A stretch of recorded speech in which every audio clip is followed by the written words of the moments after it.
Hi everyone, I'm Chris Hernandez with City Communications, and this is the weekly report with the top 3 things you need to know this week. For the first time ever, the Progress Pride flag is flying high above City Hall. It was raised to recognize June 2021 as Pride Month.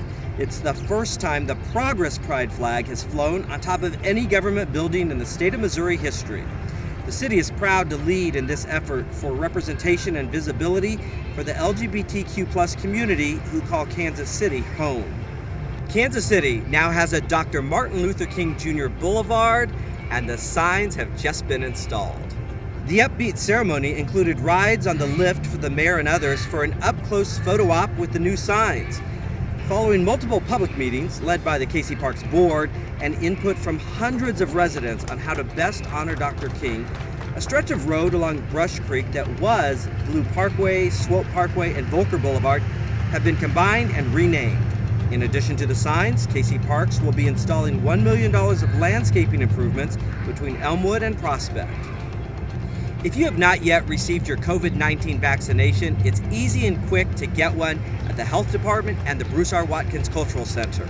Plus, we have evening hours available on Tuesdays and Thursdays from 5 to 7 p.m. at the Health Department at 24th and Troost.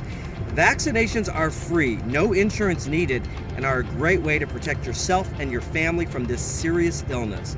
Check out our website at kcmo.gov or call 311 for more information and to get an appointment. Also, the Childhood Immunization Clinic is now back open for students to get up to date on their summer and fall 2021 school vaccinations. Please call 816-513-6108 to schedule your appointment today. Walk-in vaccinations are no longer accepted, so it's important that you get your child vaccinated before all the time slots are taken. Thank you for watching the Weekly Report. I'm Chris Hernandez. Stay tuned for these great videos about several other city programs, including the ones we just mentioned. And there's one really important one. It's about KC Kindness, an effort by KCMO employees to volunteer and to provide food for KCMO residents in need. Red means life, orange healing, yellow sunlight, green nature, blue harmony, and violet spirit. Pink for our trans sisters, blue for our trans brothers, and white for our non-binary, gender fluid, gender neutral, agender, and intersex siblings. We fly this flag to represent our continued fight for the liberation of our community. To my younger siblings who feel like I once felt, this flag is for you. You are not alone. And I hope that you are always proud of who you are and who you love. Moon put it perfectly that this flag is not only for our community, but it's a signal to our commitment to the fight ahead. We, as your representatives on the council, have taken steps in this term to say we see you, respect you, and we will fight for you. City Hall and Kansas City have changed a lot over the years. And I don't know if someone years ago might have thought that we would have this flag flying high above it. And I am so proud, not just for Kansas City, but for everybody who comes through Kansas City, whether you're a kid who lives 2 hours away in Missouri or 2 hours away in Kansas, and know that there's a place where you have respect, where you have love, where you are welcome, and where you can be who you are.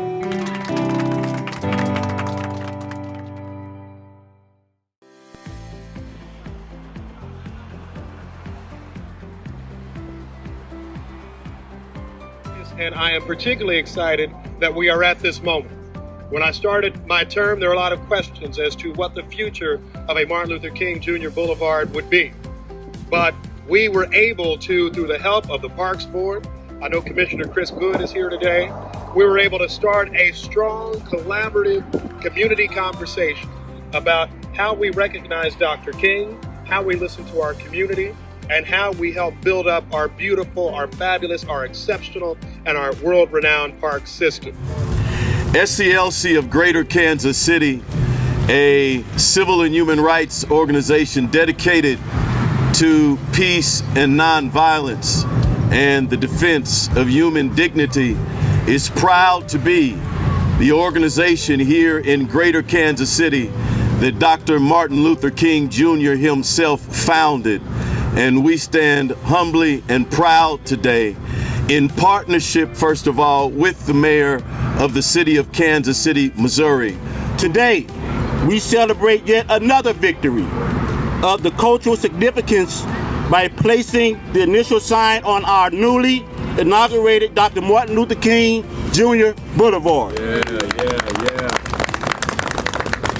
As we approach the 50th anniversary of the Southern Christian Leadership Conference of Greater Kansas City, this year, this recognition of our founder on this boulevard is a testament of our commitment to civil rights, decreasing poverty, voting rights, law enforcement accountability, health care for all, a living wage, and all rights and privileges of the constitutional principles of liberty, justice, and equality for all.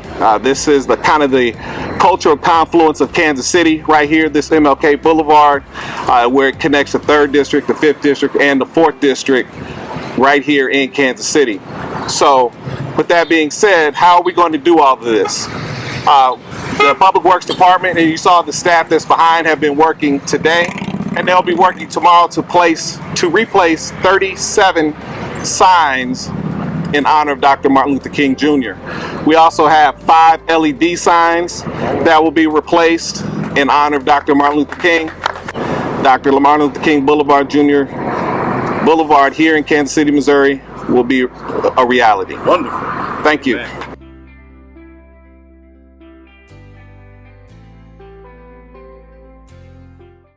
At the end of May, more than 32% of Kansas City residents have been fully vaccinated and are protected against COVID-19. But we need more than that to contain the virus, end the damage to the economy, prevent more illness and death, and eliminate COVID-19 from our lives. If you haven't been vaccinated, we hope you're ready soon. COVID vaccinations are helping the city to return to pre-pandemic living. Because they are vaccinated, people are able to put away their masks. Because of the vaccinations, we are gathering indoors again, visiting, laughing, and celebrating over a meal with our family and friends. The Kansas City Health Department has 3 COVID-19 vaccination clinics, and we'd love to see you there and talk to you. You can call 311 and someone will schedule your appointment, or you can do it yourself at kcmo.gov/coronavirus. 2 of our Pfizer vaccination clinics, the one at the Health Department and the one at 31st and Prospect, are currently open every Monday through Friday from 9:30 a.m. to 4 p.m. The Health Department clinic also has evening hours from 5 to 7 p.m. each Tuesday and Thursday. Remember, the Pfizer vaccine is now approved for children 12 years and older. Our Moderna vaccination clinic at the Bruce R. Watkins Cultural Center is open Tuesday through Friday, 9:30 a.m. to 4 p.m. for those 18 and older. The Health Department will also have traveling, back to school, and COVID clinics this summer throughout the community. Look for those opportunities on the kcmo.gov website and the Health Department social media channels. Also, our childhood immunization clinic is now back open for students to get up to date on their summer, fall 2021 school vaccinations. Please call 816-513-6108 to schedule your appointment today. We no longer accept walk-in school vaccinations, so it's important that you get your child vaccinated before all the slots are taken. With every vaccination, we're one step closer to ending COVID-19 and other vaccine-preventable diseases. Wow. Well, we got to KC Kindness. What you see behind us today, it was a dream that came out of neighborhood services. It was a proclamation to help serve members of our community as city employees, volunteering our time, our hearts, our efforts, and just helping the people of Kansas City get what they need, whether that was food, help with shelter, financial, whatever you can think of. And so we wanted to come together to let the people know that we're not just your city employees, but that we're your neighbors and friends, and whatever you're going through, we're going through. So this program under KC Kindness is called the Heart to Help Drive. This is a 4-part series event, and what we aim to do is to fill in the gaps for families that are in need, whether they need food, essential items, whatever we can possibly provide. And so this event today is supposed to help the community and help fill in the gaps. We have personal hygiene items, we've got harvesters here, we've got feminine hygiene products, we have diapers for families and kid grab bags, books from KC Library, just to name a few. It says a lot, and it speaks to the character and the moral pulchritude of the people that we have working at the city. All of the volunteers that you see here today are here because of what's in their heart. The dream is to build relationships with our people and citizens in the community, to make sure that we have community engagement going on a grassroots level, not just at an administrative level, and basically just to bring some healing, help, and love to the community. 15 months ago, I didn't know where we would be. COVID running rampant through the land, people having a hard time, losing their jobs, just struggling. I never thought that something like this would come to fruition, and not only that, but help people that are truly in need.